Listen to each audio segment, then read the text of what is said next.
Wallsend. Thank you, Speaker. Aged care in Wallsend in our electorate is an issue close to our heart. We in Wallsend care about the wellbeing and treatment of our elderly in our community. Wallsend residents are keen to support the Public Health Amendment Registered Nurses in Nursing Homes Bill 2016. In 2009, an attempt was made to privatise the Wallsend Aged Care Facility, and the entire community rallied against it. And can I also say thank you to those people that are in the gallery right now who supported the community and me to keep the aged care facility in public hands. It was a big fight, but we won. Under the weight of all of your support and the intense support of the community and community pressure, the government changed its mind on the sell-off. So the Wallsend Aged Care Facility remains in public hands. Our community's reaction to the decision to scrap the rule requiring registered nurses to be present at aged care facilities around the clock has been one of anger, is one of disgust and one of frustration. It's like to them the community is saying, oh no, we have to go through all of this again on behalf of our elderly. New South Wales was once envied for its gold standard protections for aged care residents.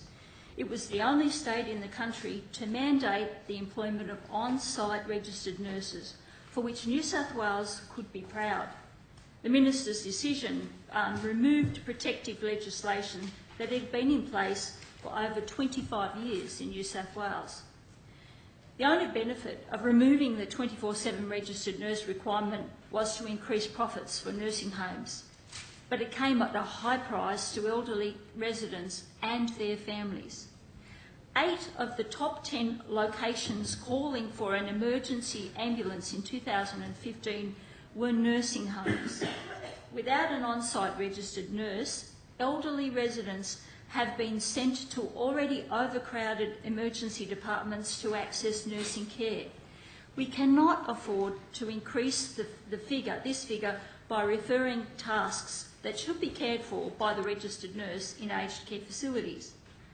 The removal of registered nurses has resulted in delayed treatment and additional strain on our hospitals, which they can't absorb, and that's certainly been the case at the John Hunter Hospital in the Wallsend electorate. Patients in New South Wales hospitals are facing long waiting times in emergency departments, with data from the Bureau of Health Information listing the John Hunter Hospital as one of the worst performers. The John Hunter Hospital saw 35% of patients wait for more than 4 hours in October to December last year, and that was well above the state average.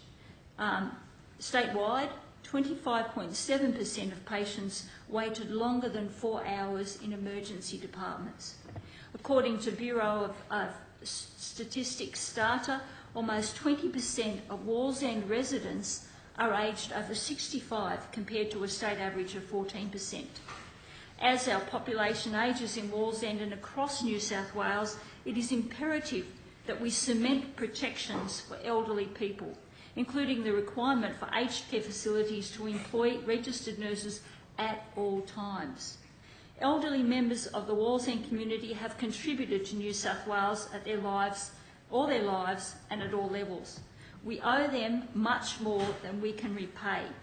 Having registered nurses in our aged care facilities is a matter of decency and a basic human right. At an average age of 83 and a half, Australians entering aged care facilities are older and frailer than ever before.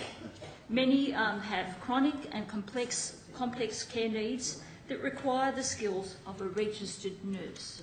Registered nurses provide higher levels of pain relief, dispense medications and undertake procedures that other aged care workers are not allowed to, they're not permitted to.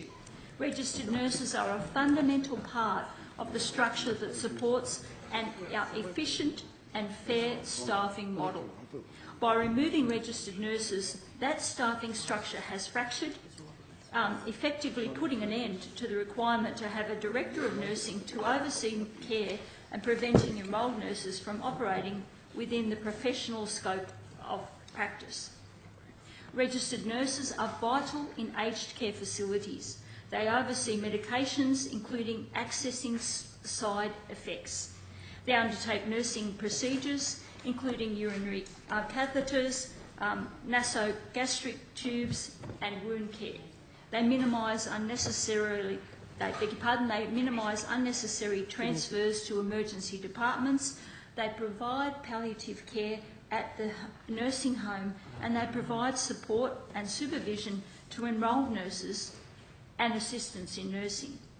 The residents in aged care facilities are someone's loved one. They have contributed to our society. They all have interesting life stories, and they all deserve a quality of life. The decision to employ a registered nurse should be solely based on the care needs of residents, not the bottom line.